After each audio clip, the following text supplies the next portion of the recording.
Yes, good evening everyone. चलिए, advance account का आप लोगों का पेपर हो गया है एंड ग्रुप वन का पहला पेपर देख के दो चीजें मैं आप लोगों को बोलना चाहूंगा। पहला पेपर तो बड़ा ही अच्छा आया था, बड़ा एवरेज टाइप का आसान पेपर था। अगर आपने सिर्फ इंस्टीट्यूट की मटेरियल भी करी हो तो पेपर आप लोगों का बहुत बढ़िया गया होगा, ये मैं मान के चलता हूँ। दूसरी चीज कि अगर पेपर पहला आसान आ गया तो आने वाले पेपर में आपको अच्छे से प्रिपेयर करना है कि हो सकता है कि ग्रुप टू के किसी एक पेपर को इंस्टीट्यूट मुश्किल सेट करें एंड दैट कैन बी ताकि ऑडिट या फिर ईआईएस सिम। ठीक है, पहले पेपर को एडवांस अकाउंट को रिव्यू करते हैं, देखते कैसा क्वेश्चन आया था। मेरे हिसाब से बहुत बच्चे, आप में से जितने भी बच्चे जिसका जैसा भी एग्जामिनेशन गया, कमेंट बॉक्स में आप जरूर लिखना पेपर आप लोगों को कैसा लगा और कितने मार्क्स आप स्कोर करके लाओगे। ठीक, पहले क्वेश्चन की बात करें तो देखो, हमने डिस्कशन में कुछ चीजें कवर करी थी। As 9, 26, 22, 4 and 19। इसमें से मैंने बोला था 4 एएस आएगा, पर एएस 9 तो आया, 22 भी आया, 4 आया, बचे हुए ये जो 2 एएस है इसमें से एक नहीं आया। अब देखो, मेरा होप था कि एएस 26 आए, बट नहीं आया, कोई बात नहीं, it's all about prediction. 3 accounting standard यहाँ से आया था तो एएस भी ठीक ठाक गया होगा आप लोग का। और कुछ एएस तो रिपीट होते ही है हर एक टाइम, क्योंकि एएस जो है अपना ग्रुप 2 में वो ज्यादा एएस है, पर पूछने 5 या 6 अकाउंटिंग स्टैंडर्ड है तो रिपीट करनी पड़ेगी। ठीक है, चलो, एएस 1 एएस 5 से है ना। पहला अकाउंटिंग स्टैंडर्ड एएस 5 से निहायत ही आसान क्वेश्चन है। अगर एएस 5 के पास्ट ईयर का क्वेश्चन आपने देखा हो, आराम से आपसे बन गया होगा। ठीक है, चलिए, सेकेंड जो अकाउंटिंग स्टैंडर्ड है एएस 22 से है। ये भी पास्ट ईयर या फिर आरटीपी में जो क्वेश्चन है वहां के कॉन्सेप्ट से हर एक एडजस्टमेंट ऑलरेडी पूछे जा चुके हैं आरटीपी में भी, एंड पास्ट ईयर भी आपने प्रैक्टिस किया होगा तो आपसे अच्छे से बन गया होगा।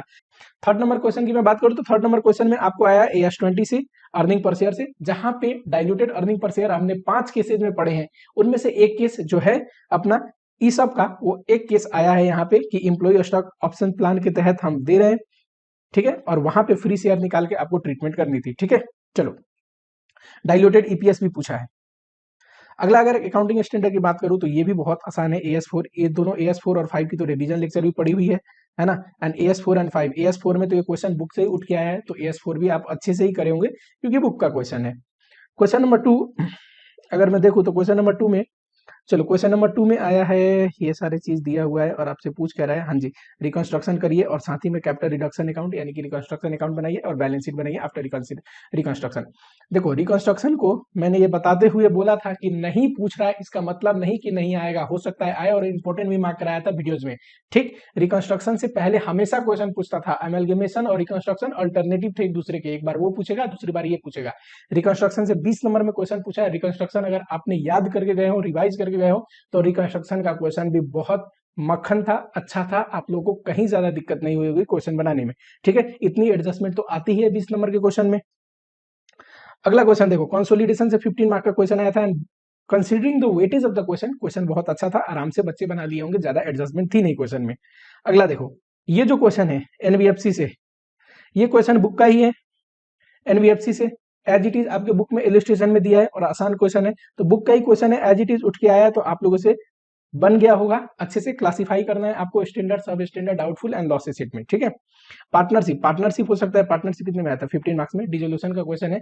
एंड पार्टनरशिप में जब डिसोल्यूशन आता है तो बहुत सारे बच्चों को लगता है कि थोड़ा मुश्किल लग रहा है ट्रीटमेंट करना, बट देखो, मोटा मोटी क्या है कि अगर आप चैप्टर अच्छे से पढ़ के जाओगे तो हो सकता है क्वेश्चन लेंदी आ जाए या क्वेश्चन में थोड़ी बहुत कंसेप्चुअल मिस्टेक हो जाए आपसे, लेकिन अगर कैलकुलेशन एरर है, चीजें आपको सही से आती हैं, तो स्टेप वाइज मार्किंग मिलती है, अच्छे ही मार्क्स लेके आओगे आप। ठीक है, कोई बच्चा 15 नहीं लाया, 15 में से 12 लाया, छोटा मोटा मिस्टेक हो गया, कोई बात नहीं, पर अगर आप अच्छे से, जैसे पार्टनरशिप बच्चों को बहुत लेंदी लगता है, बट अगर देखेंगे क्वेश्चन का वेटेज मार्क्स के अनुसार तो क्वेश्चन ठीक था पार्टनरशिप का भी।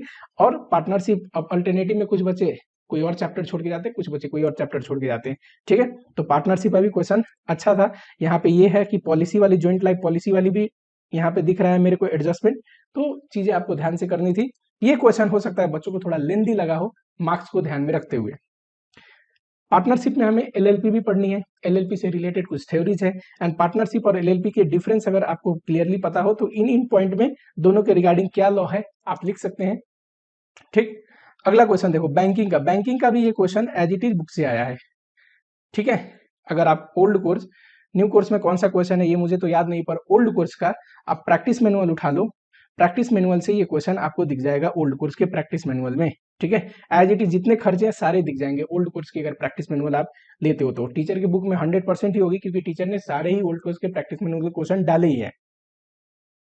ठीक, अगला देखते हैं, हाँ, लिक्विडेशन से छोटा सा क्वेश्चन आया है, लिक्विडेशन से, एंड आई होप लिक्विडेशन से अगर आपको कंसेप्ट क्लियर हो, अगर लिक्विडेशन का कंसेप्ट आपका क्लियर हो तो बहुत ही आसान क्वेश्चन था, वेटेज को ध्यान में रखते हुए ये भी क्वेश्चन कुछ खास मुश्किल नहीं था, अच्छा ही गया होगा। 4 क्वेश्चन आपको करने हैं। पहला क्वेश्चन AS9 से है, AS9 का तो मिलता जुलता एक क्वेश्चन भी है जिसमें 4-5 केस दिए हुए हैं, आपके न्यू कोर्स में भी होगा, ओल्ड कोर्स के प्रैक्टिस मैनुअल में तो था ही, टीचर के बुक में आपने करी होंगे। AS9 का रिवीजन लेक्चर मैंने कराया था, एज इट इज ऐसा एक क्वेश्चन करवाया था जिसमें सेम सारे एडजस्टमेंट थे, ठीक है। सर्विस और गुड्स दोनों का मिक्स है, बुक में देखोगे तो गुड्स का अलग से है, सर्विस का क्वेश्चन अलग से है, ठीक। पर AS9 के रिवीजन में A to Z ये चारों पांचों पॉइंट कवर्ड है, वहां पे आप ध्यान से देखोगे आपको खुद ही समझ में आ जाएगा, ठीक। अगले क्वेश्चन में क्या करना है, तो अगला क्वेश्चन बड़ा ही आसान क्वेश्चन है, ठीक है। आपको एक तो बाईबैक का है, ठीक है, जर्नल एंट्री पास करना है सिर्फ बाईबैक का। अब बाईबैक का जर्नल एंट्री पास करना है, साथ ही में ध्यान देना कि इन्वेस्टमेंट भी सोल्ड हो रहा है, तो बाईबैक का जर्नल एंट्री अगर आपको पता हो तो बहुत ही आसान है, आराम से बन जाएगा। बैलेंस शीट बनानी नहीं थी कि ज्यादा मिस्टेक होने की चांसेज हो, ठीक।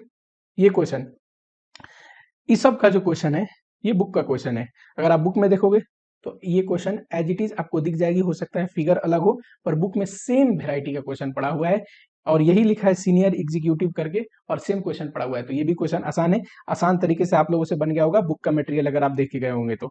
AS29 का बहुत बार पूछने वाला पास्ट क्वेश्चन है, मुझे लगा था AS29 इस बार नहीं आया बट आया, लेकिन जो भी आया पास्ट में आया हुआ क्वेश्चन आया, ये क्वेश्चन बहुत बहुत बार पूछा हुआ है, ठीक है।